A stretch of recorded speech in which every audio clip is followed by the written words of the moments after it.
have started, madam. Oh, okay. Thank you, ma'am. Good evening, all of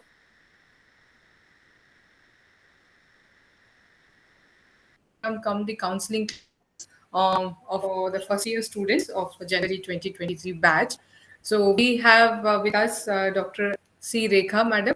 Madam is assistant professor in the Government Science College of one of our study centers, and she is the faculty for this program, and she will be taking class from today onwards for all of you. So I request that this counseling classes is meant from the students from all over the country, and we have informed the students to join from all the RCs. So some of you may be from north, east, and west part of countries, and the other part of the South India also. So as Bangalore is the coordinating center for this counseling program, I would request you that whatever the classes are today held, please inform the madam also, because this will be the continued classes. I hope you have already received the schedule with regard to that and how it should go further, whether you require PPT or we'll just make it scheduled to 1 hour or whatever the as per the convenience of the students, so that we can cover the maximum program, the syllabus during this thing.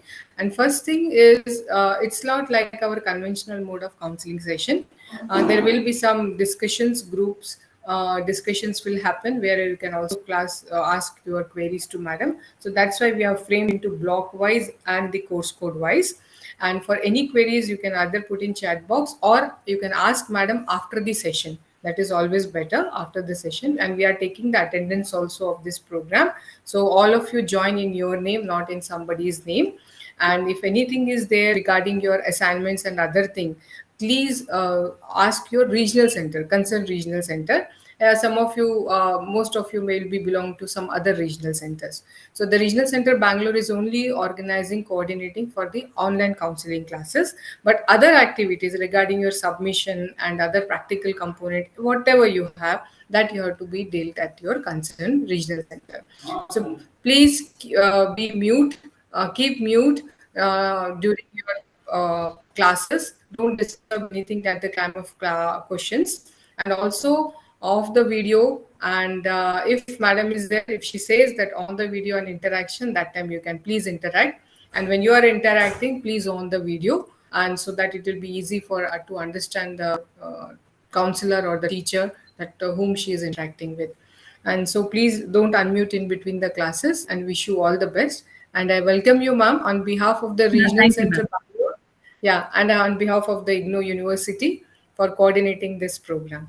Thank you, ma'am. Thank you. You can Thank you. please start with the counseling. Yeah, ma'am, class. Thank Okay. you. Okay. Okay. So if you all have the inputs, do you want the PPT or you want the discussions or anything to be discussed? We shall start with the discussion. So should I highlight the topics or will you discuss the topics with me? Yeah. Please respond. I think you can highlight, ma'am, then slowly, Yeah. maybe half an hour, 1 hour you can Yes. take, and then they will start. Yeah. Okay. Okay, madam.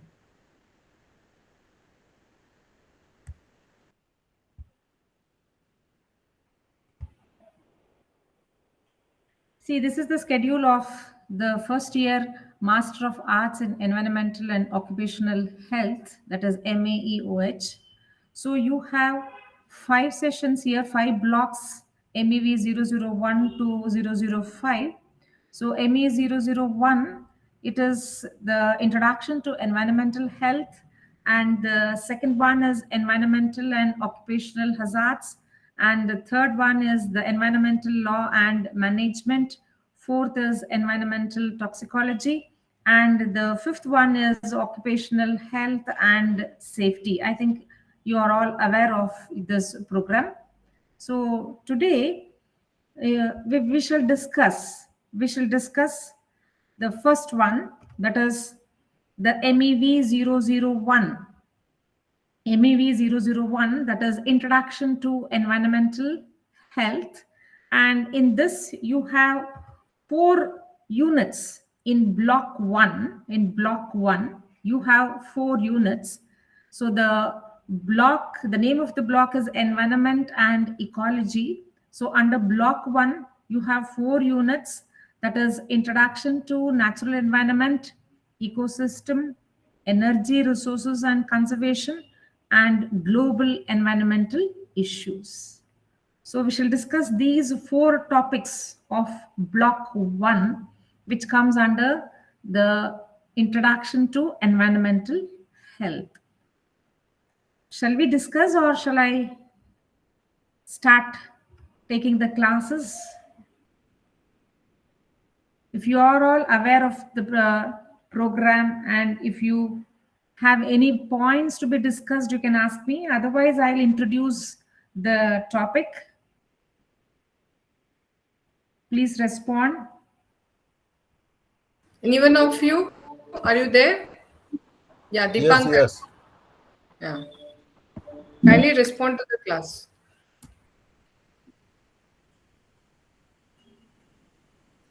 Ma'am, I think you Yeah, can good start. evening, ma'am. Please continue, ma'am. Shall I Continue, continue with the ma'am. Yeah. PPT? Okay. See, the first one, the first unit, that Ma'am, is, ma'am, the PPT will be shared later. if you want, I will share, Yes. madam. Yeah, Yeah. please do that. Yeah, I'll share. Thank you.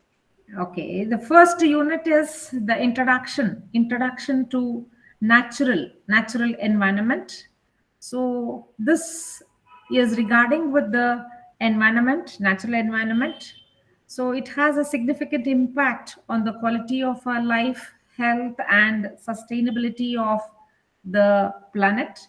So in this first unit, that is Introduction to Natural Environment, so we are going to study some of the basic aspects of the environment.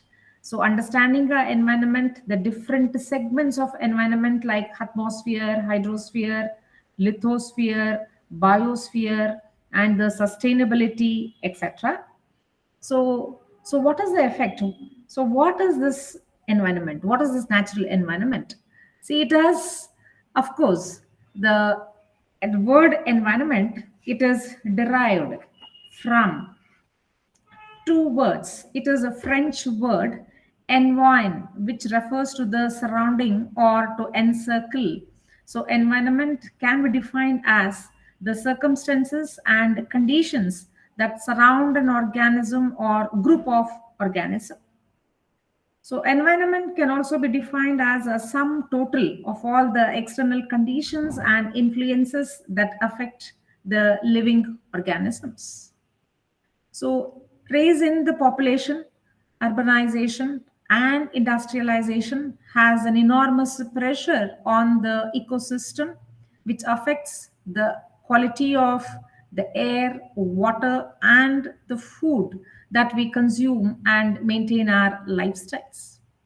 Apart from this, a number of chemicals and industrial processes are being rapidly developed, and it also poses a risk to human health and to the ecosystem. So, the natural environment is made up of living and non living things. So, natural environment can be divided into 2 parts, namely the physical environment and the biological environment. So, as I told you, the first unit, the physical environment, it comprises of the lithosphere, hydrosphere, and atmosphere. And the biological environment is called as the biosphere. So, the modern biosphere, where there is activity, where there is human activity, where it dominates, it is also sometimes it is called as anthrosphere or neosphere. So there are 2 components in the environment. So one is the biotic component and the other one is the abiotic component. So biotic component is the living component. Abiotic component is the non-living. A means absence of living. So the biotic component interacts with the abiotic component. The living organisms, they interact with the environmental factors like light, temperature, etc., of the environment, which leads to an ecosystem, which results in different types of ecosystem, namely the marine ecosystem, pond ecosystem, desert ecosystem, etc. So now first let us take up the atmosphere. So what is atmosphere? See, Earth's atmosphere is unique and it is often described as a blanket of gases which surrounds the planet. So the atmosphere, the chemical composition of the atmosphere is a mixture of a number of gases that holds many suspended liquid droplets and solid particles. So only two gases comprise about 99% of volume of air near the earth. So the composition of the dry air by volume is nitrogen is 78% and oxygen is 21%, argon is 0.93% and carbon dioxide is 0.04%. So all this forms the atmosphere. So it is a mixture of different types of gases. So the nitrogen and oxygen are the two main gases in the atmosphere, and the other gases, the lesser amount, are the argon, carbon dioxide, neon, helium, hydrogen, etc. So in the atmosphere, we see the stratification. Stratification means the different layers of the atmosphere. So it consists of a series of different layers, namely the troposphere. You can see in the picture there, troposphere, the stratosphere, mesosphere, and thermosphere. So these layers, it varies in height, in altitude, and temperature with latitude and the seasons. So the first layer is the troposphere. So the troposphere extends to a height of approximately 12 kilometers. So the temperature of this troposphere decreases with the increasing altitude of about 6 degrees centigrade for every kilometer. So next comes the stratosphere. So in between the troposphere and the stratosphere, there is one transitional zone which is called as the tropopass. Tropopass, a transitional layer between the troposphere and the stratosphere. So the second layer is the stratosphere, and this extends from 12 kilometers to 50 kilometers above the Earth's surface, and the temperature is more or less uniform in this layer. And next to the stratosphere, you have the mesosphere. So again, similar to the tropopass, which forms a boundary layer between the stratosphere and the troposphere. So here also you have the stratopass. So above which is the next layer is the mesosphere. So mesosphere is the layer of atmosphere directly above the stratosphere, where temperature decreases with the height, and it extends from 50 kilometers to 80 kilometers above the earth's surface. So the temperature drops steadily in the mesosphere to the lowest in the atmosphere, as low as minus 138 degrees centigrade. So mesopass is the top of the mesosphere, which is again a transition layer between the mesosphere and the thermosphere. So the next layer is the thermosphere. The thermosphere, it extends from 80 kilometers to 480 kilometers above the Earth's surface, and it is very hot. So the gases in the thin air of the atmosphere, it absorbs X-rays and short-wave ultraviolet radiation. So this absorption, it drives the molecules present to a greater speed, raising the temperature, and the thermosphere is important in long distance communications because it reflects the outgoing radio waves back to the earth without the aid or without the help of satellites. So what is, so before that, what is the function of this atmosphere? So it is ecologically very important. It protects the Earth's surface from the ultraviolet radiation, X-rays, cosmic rays, etc. So without this layer, most of the life would cease to exist. And secondly, it protects the earth from high energy radiation.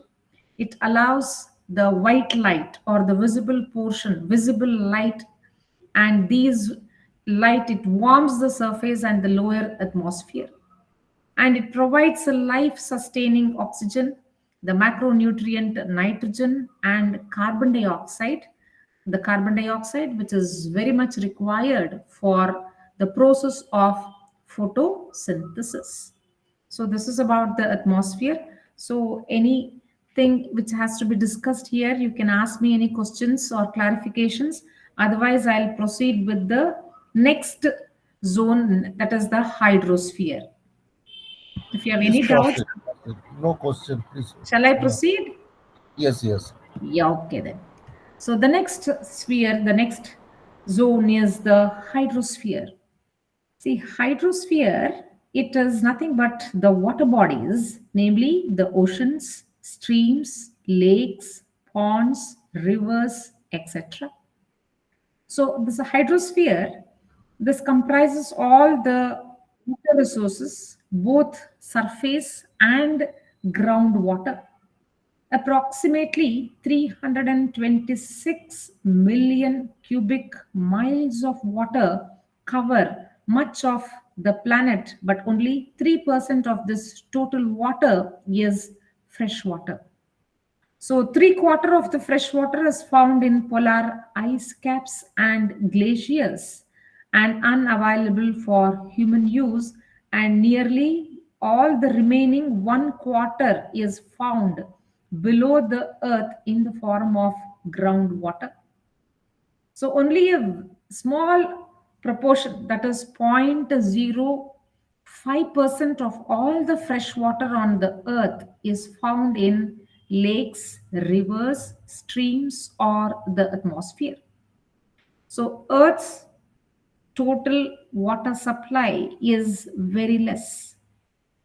So this, there is an immense amount of water on the earth's surface, and the larger percentage could be used. Out of this, only a little percentage, that is 0.25% can be used for human consumption. See, the surface water, they are categorized into two parts. One is the lotic habitat and the other one is the lentic habitat. Lentic habitat means the standing water. Example, the lakes and ponds, pools, etc. The lotic habitats are the running water like streams, waterfalls, rivers, etc. So estuaries, another body of water, aquatic body of water is estuaries. Estuaries are the enclosed coastal environment where fresh water and the sea water meets. So there are four different types of estuaries, and there are three major oceans in the world which are connected to each other.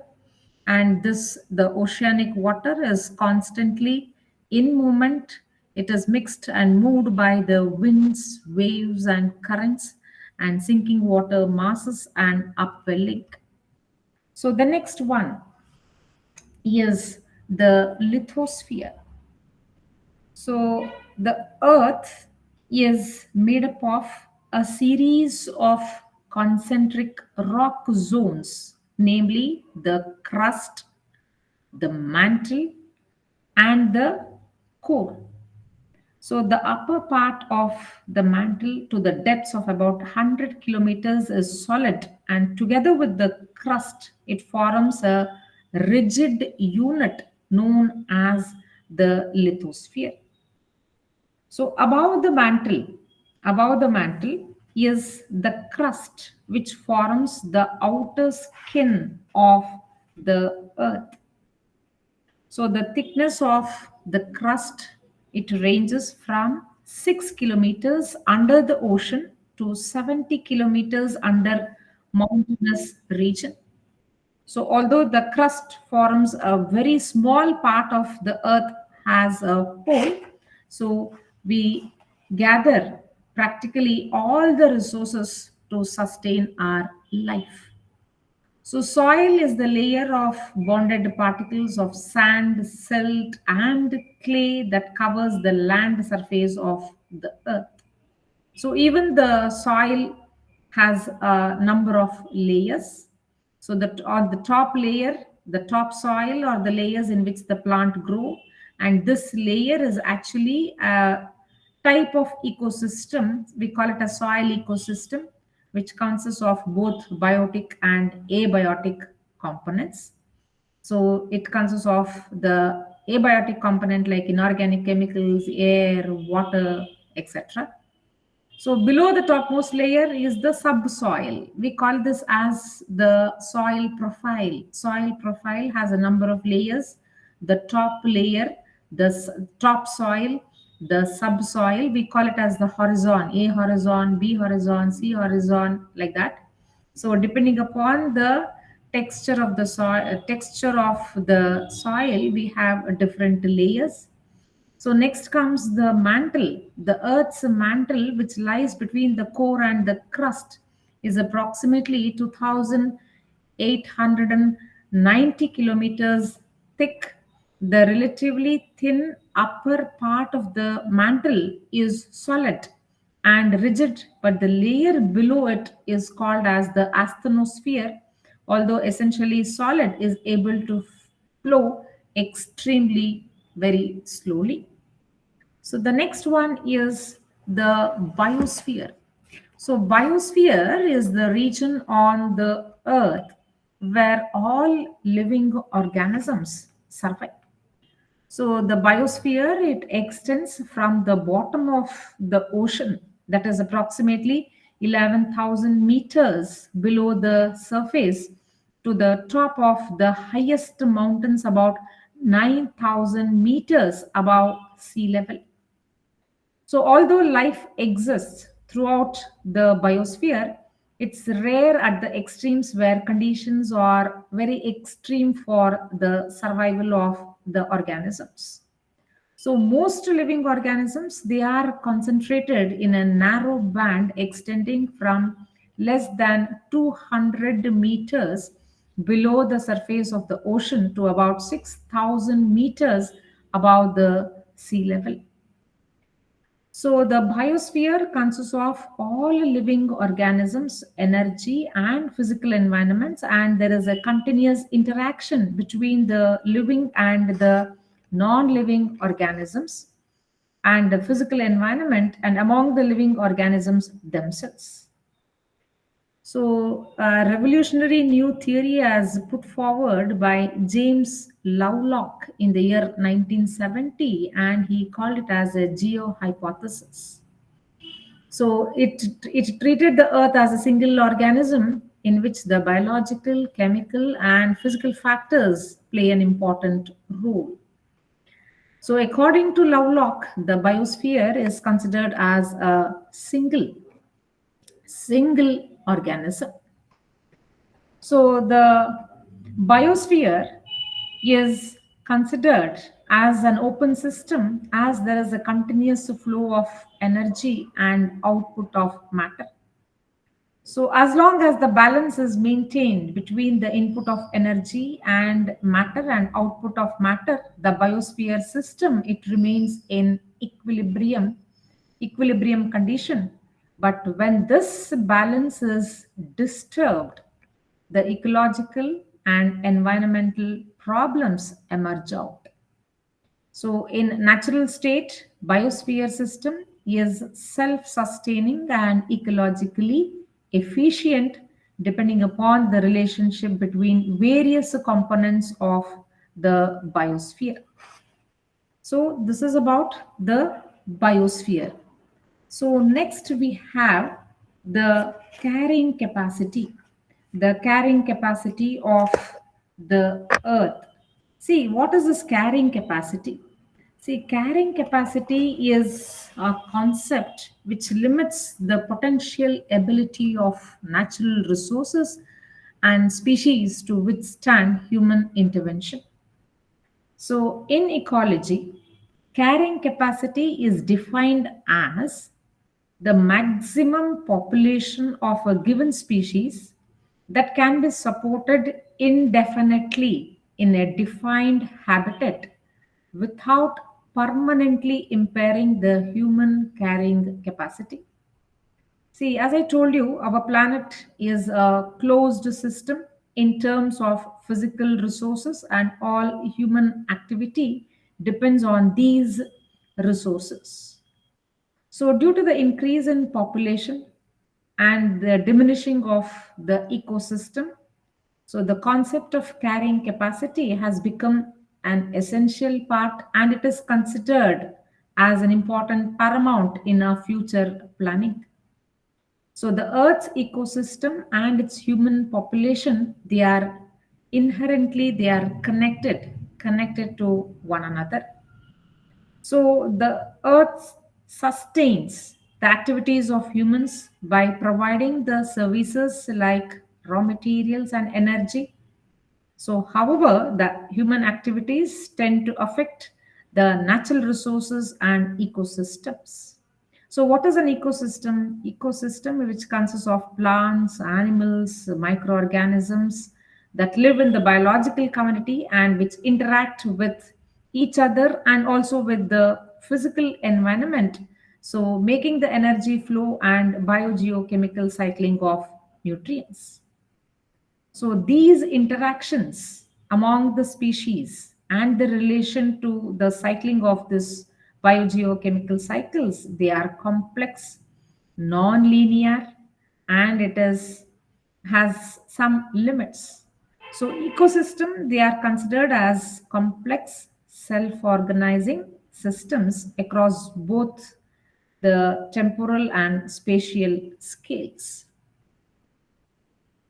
So, as the environment is degraded continuously by human population and the human activities, the carrying capacity actually it shrinks, leaving the environment with no ability to support even the number of people who could formerly have lived in the area on a sustainable basis. So, no population can live beyond the environment's carrying capacity for a very long time. So the average citizen's ecological footprint is assessed by the demands or an individual endowed with average amounts of resources like land, water, food, fiber, waste assimilation, and disposal. So next coming to the ecosystem services. Ecosystem services. So this ecosystem services, these are the benefits that the human beings they obtain from the ecosystem, from ecosystem. So there are four categories. So namely, the first one is provisioning services. Second one is regulating services. Third one is cultural services. And the fourth one is the supporting services. So provisioning services, it provides the goods such as food, fresh water, timber, fiber for direct human use. Regulating services, the pollination of crops, water damage, mitigation, and climate stabilization. The cultural services, that is the recreation, as well as the aesthetic, intellectual, and spiritual inspiration.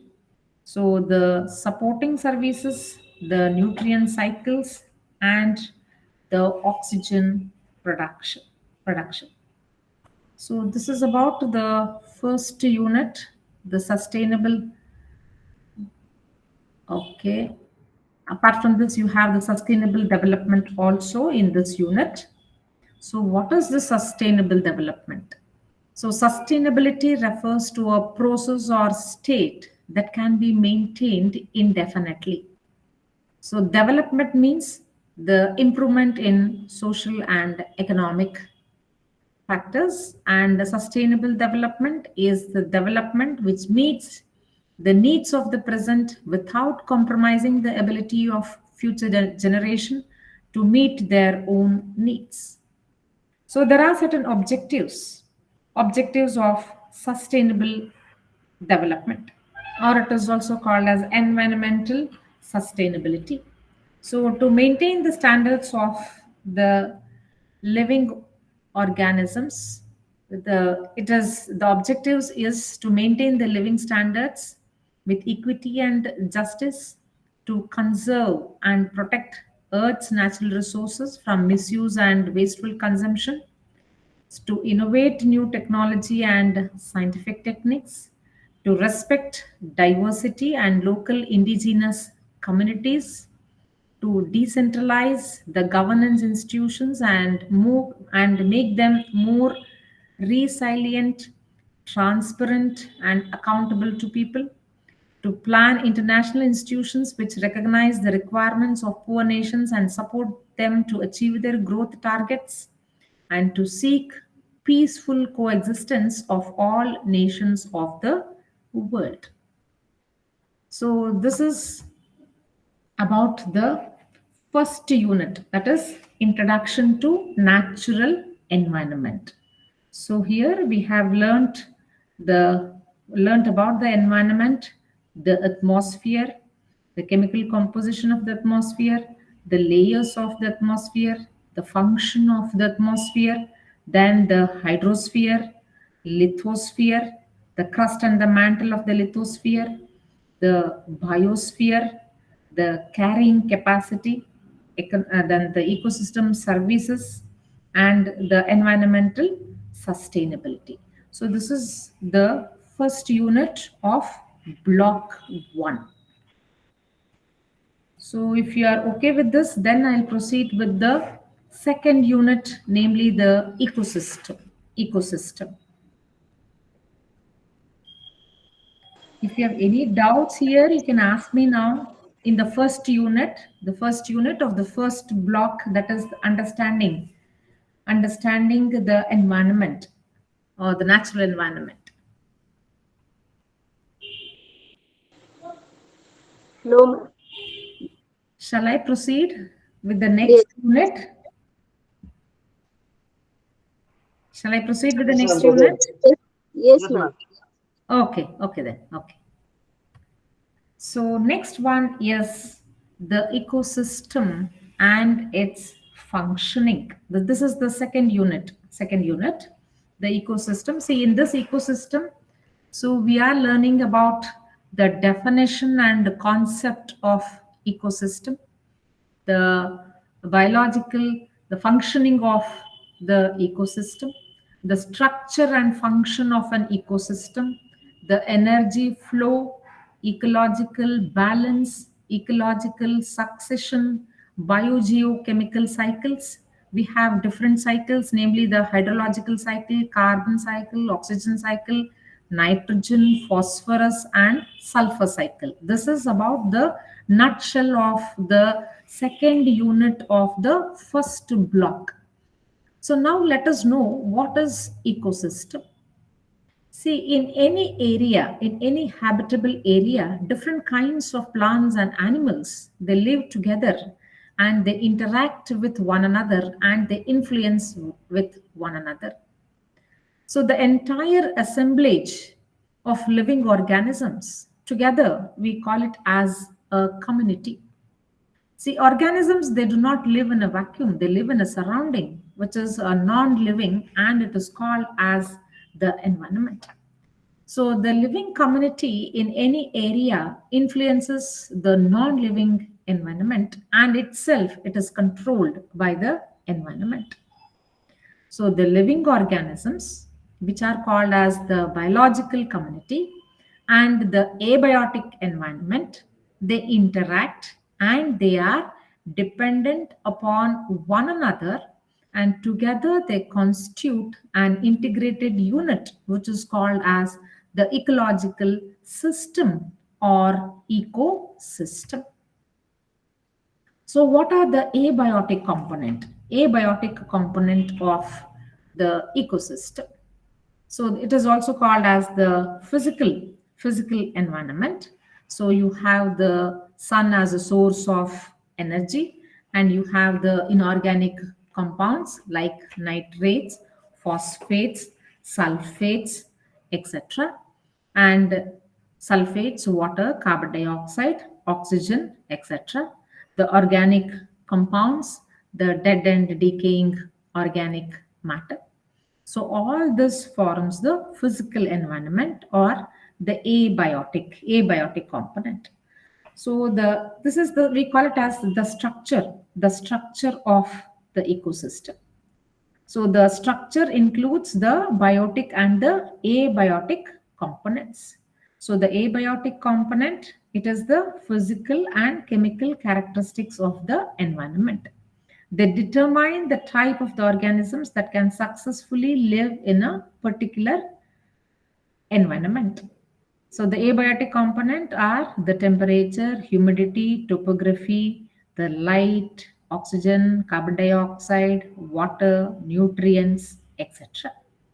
So coming to the biotic component, it includes all the living organisms in the ecosystem. So which includes plants, animals, the microorganisms like fungi, bacteria, actinomycetes, viruses, algae, etc. So the biotic components are categorized as producers, consumers, and decomposers. So the biotic components help in the transfer and cycle of energy, and they are grouped in terms of the means they use to get the energy. So the producers means these are the plants that produce their own energy with the help of the sunlight by a process called as photosynthesis. So the consumers forms the next level in the food chain, and there are three main types of consumers, namely the herbivores, carnivores, and omnivores. The herbivores feed on the plants, carnivores feed on other carnivores or herbivores, and omnivores they consume both plant and animal tissues. So similarly, we have two groups, and the other one is the decomposers, which includes the saprophytes, which depend on dead and decaying organic matter. So this is this picture depicts a simple food chain. So what is this food chain? So food chain it describes food chain it is describes the route by which energy and the nutrients are transferred from the autotrophs through a series of organisms that consume and being consumed. So the transfer of food energy from the producers, that is the plants. Here in this picture, you can see the grass as a producer, and this grass is eaten by the grasshopper. The grasshopper is eaten by the mouse, and the mouse is eaten by the owl. So the transfer of food energy. So the food is synthesized in the grass. So this food is transferred from the grass to the grasshopper. So successively from the producers to the herbivores, carnivores. So of repeated activity like eating and being eaten is known as a food chain. So, a food chain indicates who eats whom in an ecosystem.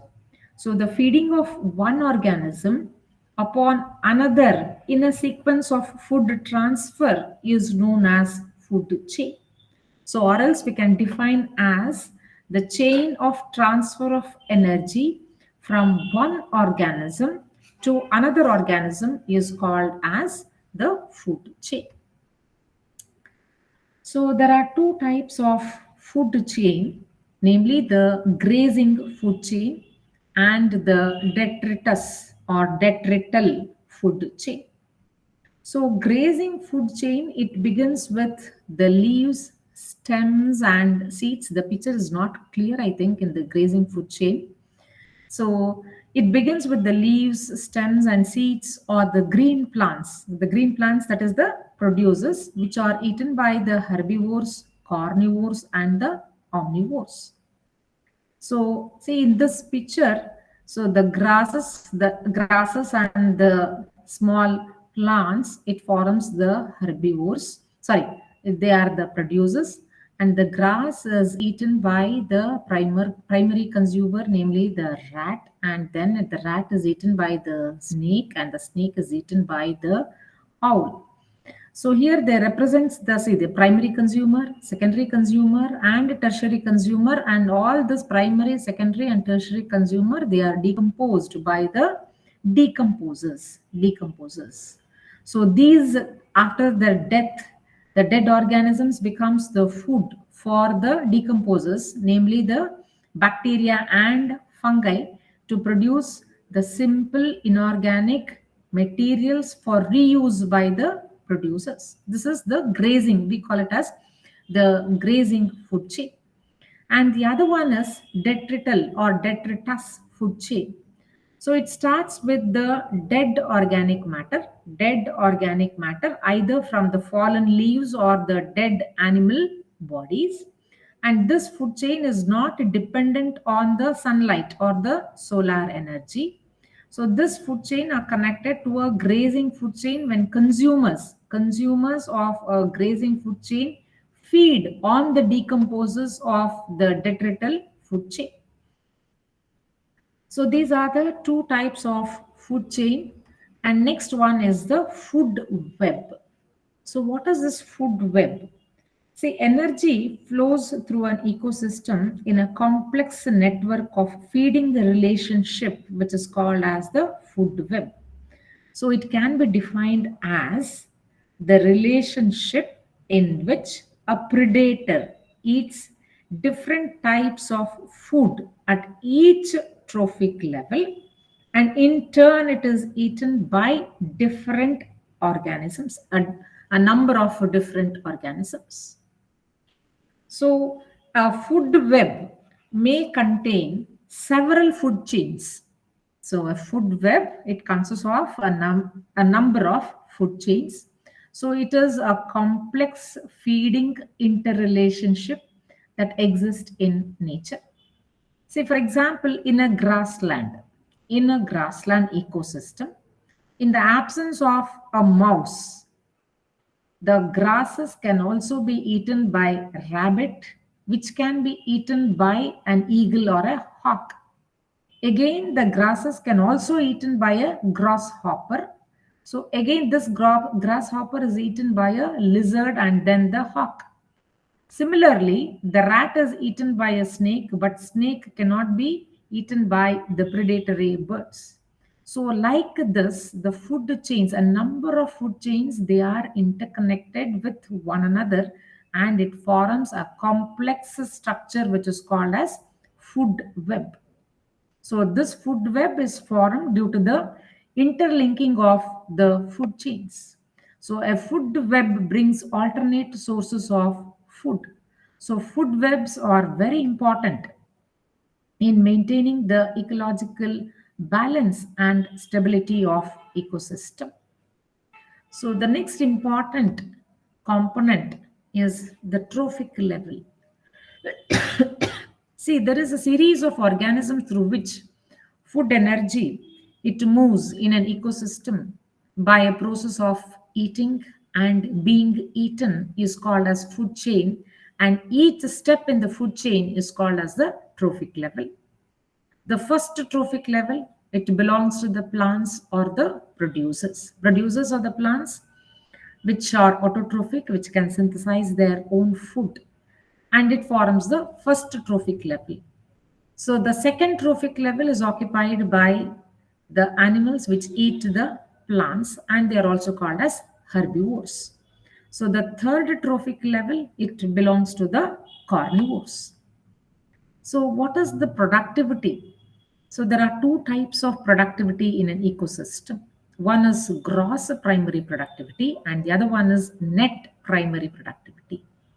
So gross primary productivity means the rate at which the solar energy or the sunlight is fixed or organic matter produced by the autotrophs in the sense the plants of the ecosystem is known as, it is called as gross primary productivity.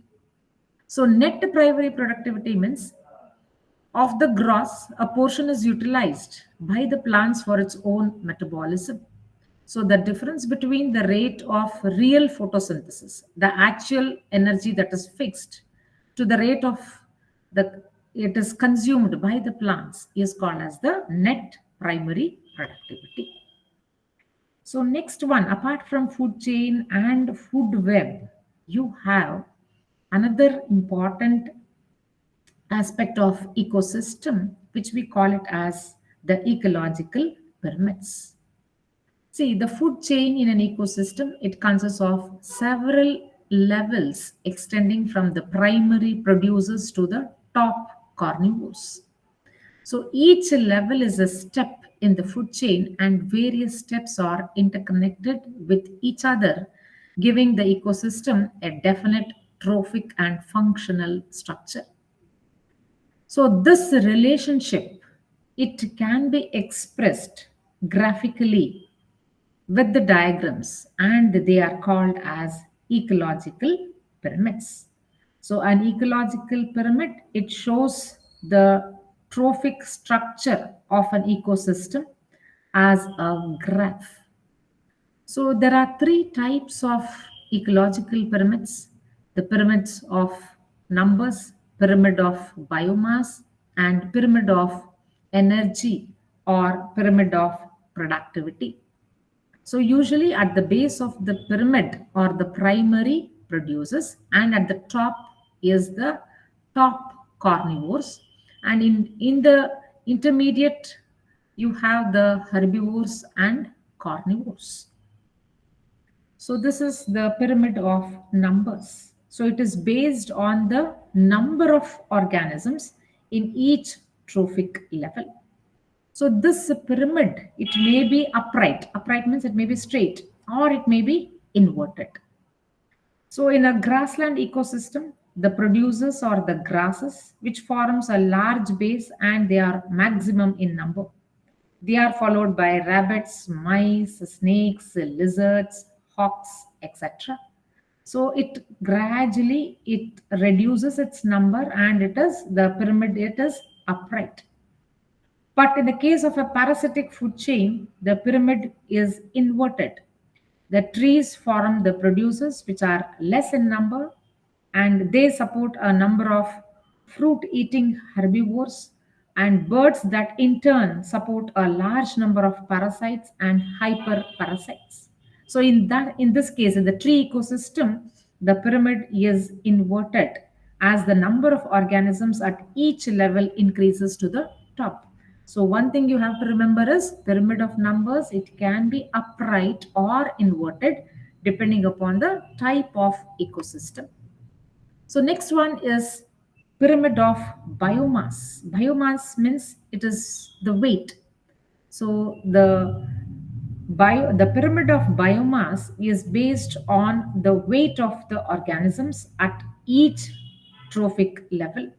So a larger biomass of plants supports a medium weight of herbivores and a smaller weight of the carnivores. So forest and grassland ecosystem show an upright pyramid. The terrestrial ecosystem depending upon the biomass or the weight. So again, it may be upright or it may be inverted. So pond ecosystem or the aquatic ecosystem. So you can see the inverted pyramid. So the pyramid of numbers and pyramid of biomass, it may be upright or inverted depending upon the type of ecosystem. So next one is pyramid of energy. So this is based on the total amount of energy present in each trophic level. So it is always a pyramidal, which means that assimilation and growth rate, they are not 100% efficient. There is always a loss of energy at each trophic level. So thus the energy is highest at the producer level, and 10% of energy about 10% of energy at a particular trophic level is incorporated into the next trophic level.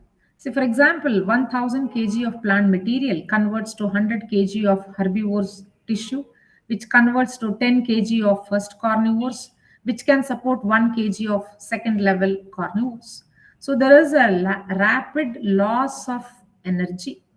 So this is the reason that the food chains have 3 to 4 links, and very rarely it is 5. So the rapid loss of energy is also the reason where there are few large carnivores. So the pyramid of energy is always upright. So as I told you, there are three types of pyramids. One is pyramid of numbers, which may be inverted or upright. Pyramid of biomass is also, it may be an upright or inverted. And pyramid of energy is always upright. So it is based on the total energy content at each trophic level. So next is the energy and the ecosystem. So each organism, it exists in a number of relationship with other organisms and the non-living environment. So these interrelationship has two consequences. One is flow of energy and the other one is cycling of nutrient materials. So, as you all know, energy exists in a number of forms like mechanical energy, chemical energy, light, sound, heat, etc. So, the flow of energy in ecosystem is unidirectional. So, the solar energy or the sun energy is trapped by the autotrophs or producers, and it does not revert back to the sun. So yes, you need doubts? Any doubts? Please mute. So energy that flows from the producers to herbivores and from the herbivores to carnivores does not flow back to the autotrophs from the herbivores or from carnivores to the herbivores. Hence, it is always unidirectional. And the second one is the cycling of materials and ecosystem. See, majority of the chemical elements, so which is found in the environment, they are derived from the parent material of rocks and soil. So the weathered material contributes to the formation of soil containing chemical elements which are both soluble as well as insoluble. So these elements, they are finally deposited at the bottom sediment of ocean, probably forming the salt beds such as limestone. So the process of these nutrients, they are cycled from biotic to abiotic component, and this cycling process benefits the environment in two ways. See, firstly, it reduces the accumulation of waste that causes pollution. And secondly, the ecosystem will not be exhausted of essential elements. So, not all chemical elements are found on Earth as nutrients of living organisms. The majority of the biological material is composed of carbon, hydrogen, and oxygen. So the nutrients of nature, they flow in a channelized way through the living organisms and the non-living environment. And this cycling of the nutrients between the environment and the non-living environment is called as the biogeochemical cycles. So these nutrient cycles, they are very important. They are very important for the circulation of the nutrients. And you have a number of different types of biogeochemical cycles, namely the hydrological cycle, the carbon cycle, oxygen cycle, nitrogen cycle, sulfur cycle, and phosphorus cycles. So this is about the second unit that is the ecosystem. So ecosystem, that is the structure. What is ecosystem? The component of ecosystem, the structure of ecosystem, the energy flow, the food chain, food web, then the nutrient cycles. So this is about the second unit of the first block. So shall I proceed, or if you have any doubts, you can ask me now.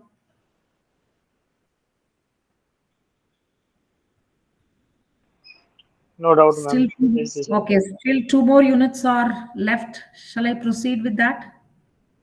Sure, Ma'am, ma'am. with green primary productivity and net primary productivity, those are, I can't see it in the textbook which they have given material. Material I have taken from other source. It's Mhm. okay. If you have understood, it's fine. Okay. Okay, ma'am. Okay then. So next one is the resources, energy resources and conservation. This is the third unit. This is the third unit of block 1. So sun is the source of light energy as well as the heat energy. So the sources of energy, it can be classified into two categories, namely the renewable and non-renewable sources of energy. So the term the energy, the types of resources, energy resources, it pertains to the origin of the energy resources. So there are different types of energy like solar energy, tidal energy, biomass energy, then chemical, electrical, kinetic, etc. So there are different sources of energy and such as coal, petroleum, etc. So wind or the heat inside the earth is also a type of energy. So, broadly speaking, energy resources are classified into two categories, namely the renewable and the non renewable source of energy.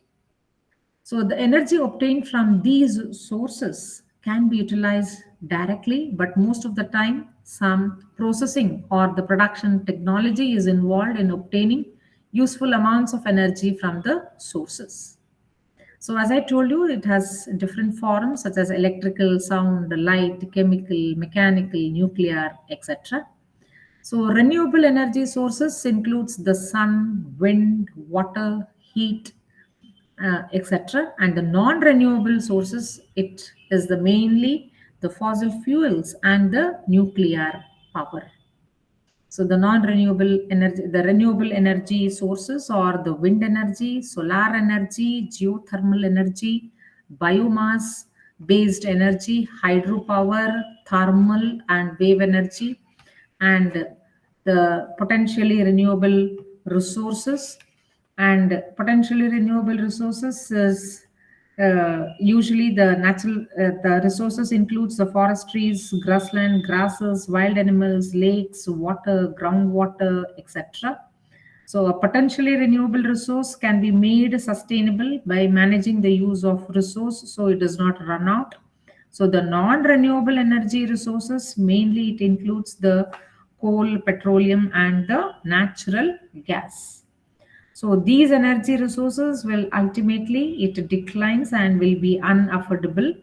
So we currently depend on the non-renewable energy resources to meet our energy demands, and in doing so we extract and use them for generating electricity or use as biofuels. So, one more disadvantage associated with that is the non renewable energy is that they release harmful gases and cause pollution, air pollution. So, it is for this reason they are also known as the dirty sources of energy. So, as a country develops, there is a shifting from these dirty sources to clean sources of energy. So, these are the non renewable energy resources.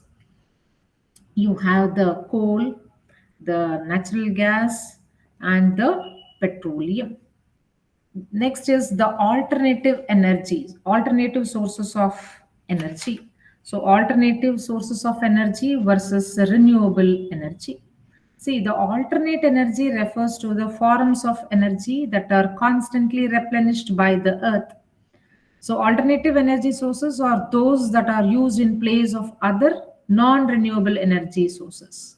So, nuclear energy, the hydrogen are all the alternative sources of energy.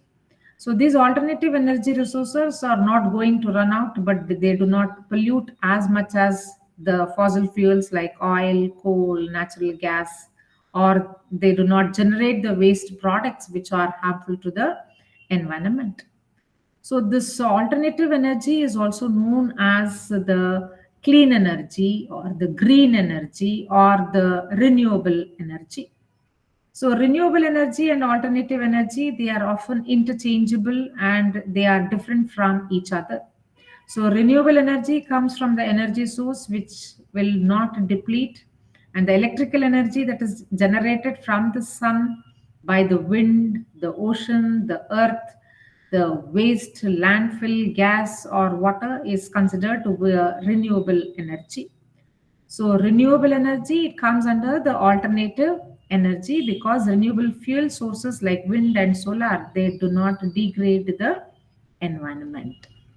So future energy scenarios, it includes the combination of renewables and either the nuclear power stations or large fossil fuel power stations at which carbon dioxide is recovered and disposed of, and the demand reduction, renewables, no nuclear power stations or routine use of large fossil fuel power stations, and it demands reduction, the combination of renewables and either nuclear power stations or large fossil fuel power stations at which carbon dioxide is recovered and disposed of, very large demand reductions, renewables, etc.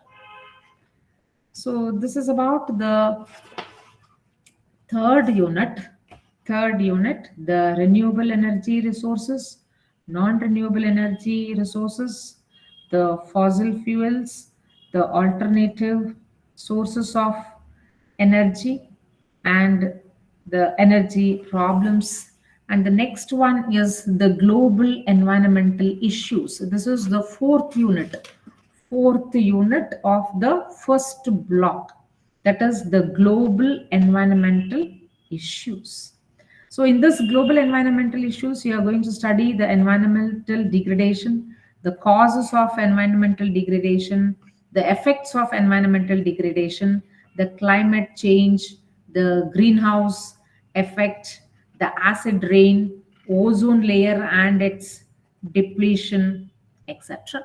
So all this, the environmental issues, the global environmental issues, you are going to study in the fourth unit of the first block. So mainly the environmental degradation. See, the environmental degradation is the deterioration in the quality of the environment. So what are the causes? There are a number of causes of environmental degradation. So it may be a natural cause along with the anthropogenic human activities. So the natural causes, it creates instability in the environment.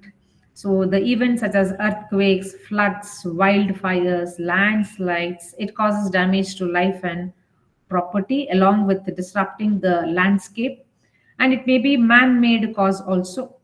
So man-made causes are known to cause the environmental degradation at a wider scale.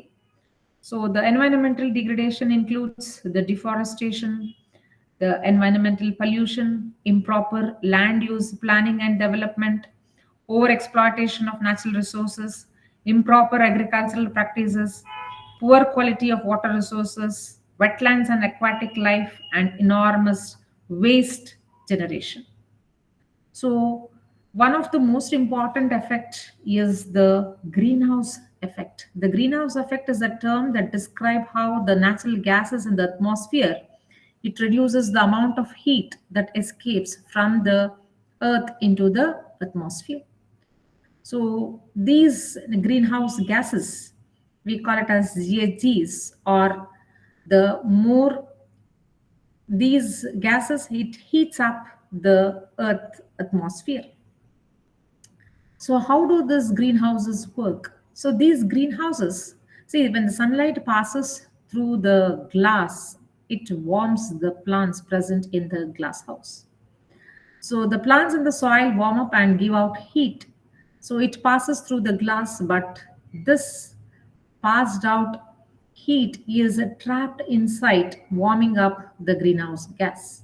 So as it is similar to the, see, this green, the it as it is similar to the glass house, so it is the similar type of activity takes place in the globe also, heat by trapping the heat from the sun. So the greenhouse gases trap much of the energy that the earth radiates out towards the space. So the the important greenhouse gases are the ozone, carbon dioxide. See here the percentage you can see in the uh, pie chart here. So the nitrous oxide, ozone, methane, CFCs, and carbon dioxide. So of all these greenhouse gases, carbon dioxide is 54%, and the CFCs are 21, methane 12, ozone 7, and nitrous oxide is 6%. So the average global temperature has increased by almost 1 degree Fahrenheit over the past century. So scientists, they expect the average global temperature to increase an additional 2 to 6 degree Fahrenheit over the next 100 years. So even a small increase in temperature over a long time can change the climate. So the what are the effects of this global warming? See, first one is human health.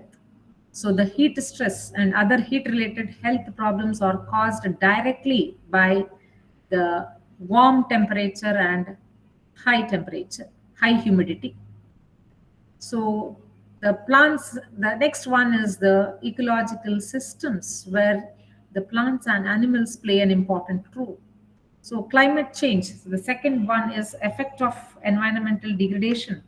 So one is the greenhouse effect, and the second one is the change in the climate. See, climate is usually defined as the average weather at any place. It includes the patterns of temperature, precipitation, humidity, and wind. So these patterns play a fundamental role in shaping the natural ecosystem. So the Earth's climate has changed drastically over the years. Most of these climate changes, it is due to the variations in the Earth's orbit and change in the solar energy our planet receives. So the increase in the temperature of the atmosphere is significantly because of most of it is very likely that the human induced and proceeding at a rate in a very fast rate. So what are the changes, the climate changes? It results in, see, global warming will lead to an increase in the evaporation of water, and with more water vapor, more rainfall is expected, and it is not evenly distributed. So it causes an severe change in dry areas. You can see the severe drought condition, water shortage, and heat waves occurs. And in the wet areas, you can see the floods and the avalanches. And the other problems of climate change, it destroys the food crops, it affects the animals to migrate to other places, it encourages the growth of weeds and pests, and it also leads to a number of diseases which may cause death. So one more effect of climate change is the acid rain. So the acid rain, it refers to the wet or the dry deposition of excess amount of nitric acid and sulfuric acid. So that is acidic in nature because of the presence of certain pollutants which are emitted through vehicular and industrial pollution. So, volcanic eruptions, burning of fossil fuels, emission from factories, and automobiles are few other causes of acid rain. So, what are the effects of this acid rain?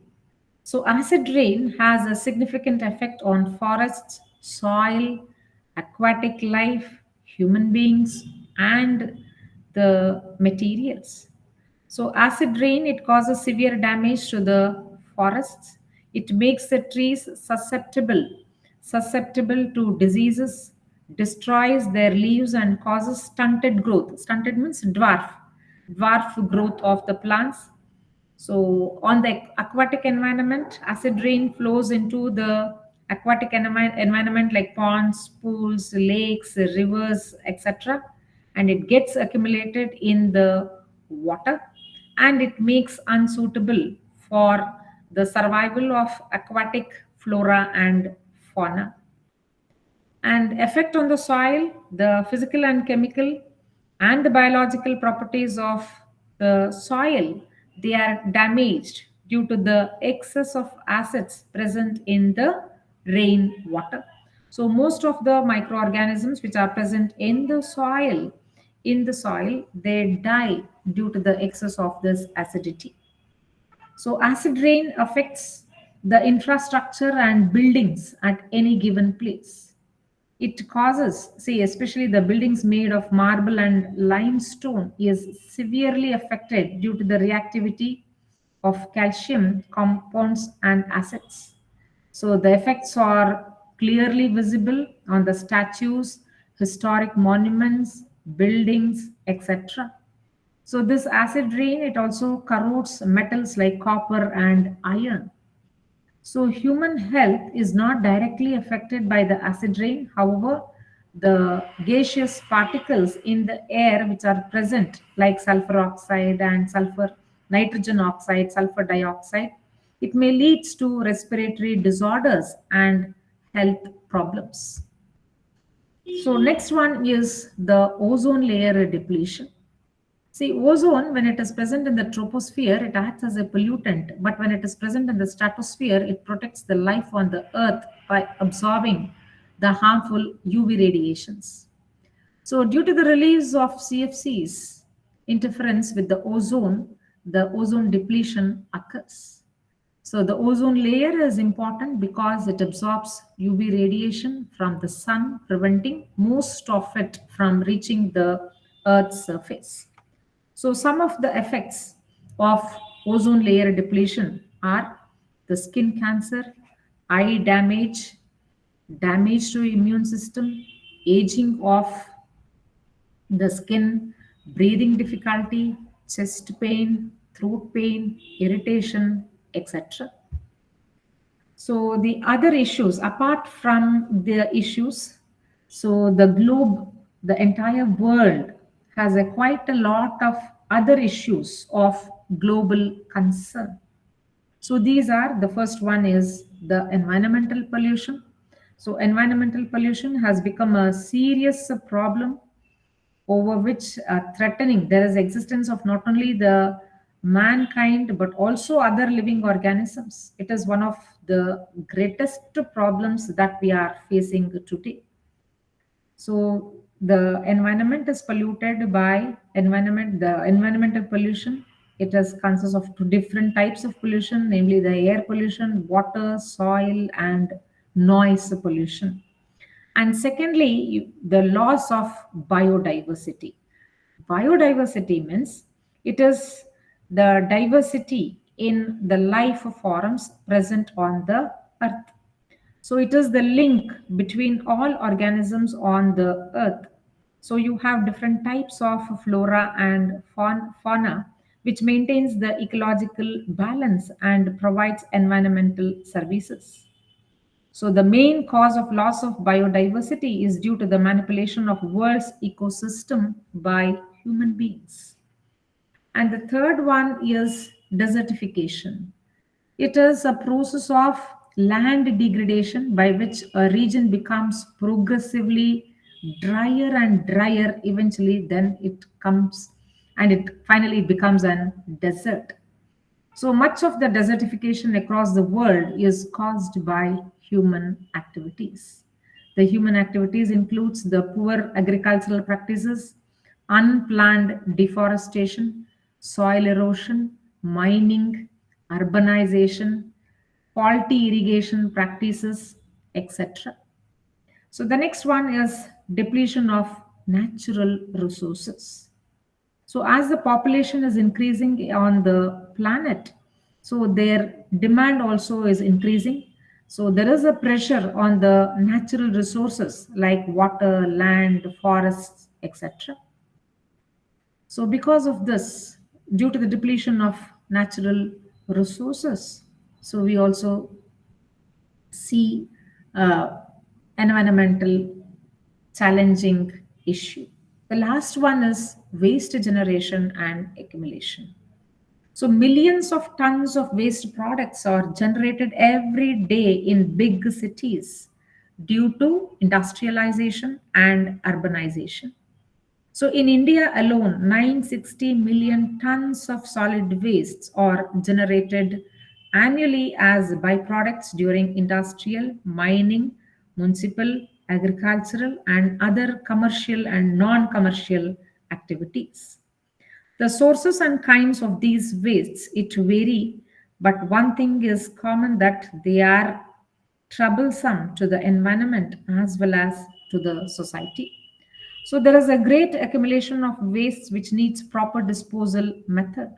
So proper disposal method is very important as the waste it gets converted into resources. So organic waste, it should be treated to form the manure, which can be used in the gardens, and the recyclable waste must be recycled again, and suitable measures has to be undertaken. So uh, at present, most of the cities, Indian cities, dump the entire quantum of their municipal solid waste in unscientific dump sites, and only a partially it is separated, it is recycled, and so we have to follow 3 R's: reduce, recycle, and reuse in order to minimize the waste generation. So this is the fourth unit, that is the global environmental issues, which includes the change in the climate, greenhouse effect, acid rain, ozone layer, and other environmental aspects like pollution, loss of biodiversity, desertification, depletion of natural resources, waste generation, and accumulation. So today we have discussed the four units of the first block, that is the MEV 001, that is Introduction to Environmental Health. So the first block is environment and ecology. So we have studied the natural environment, the ecosystem, energy resources and conservation, and global environmental issues. So if you have any doubts in these 4 units of block 1, you can ask me now.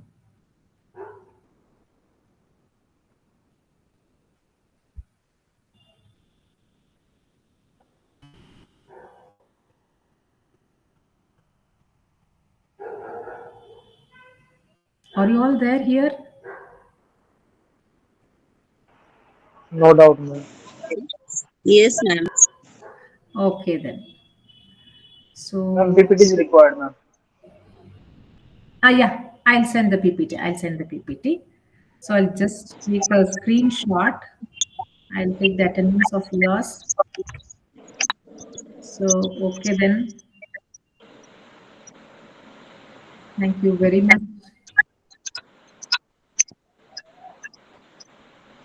Thank you, ma'am. Thank you. Then.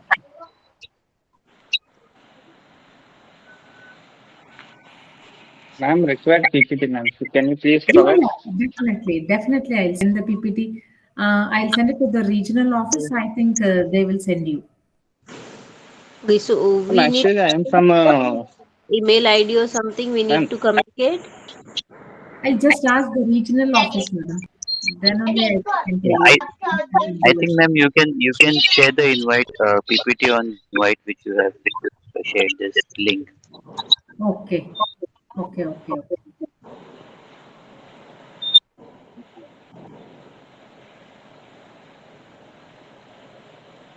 Thank you very much. Oh, am I audible, madam? Yeah, yeah, you're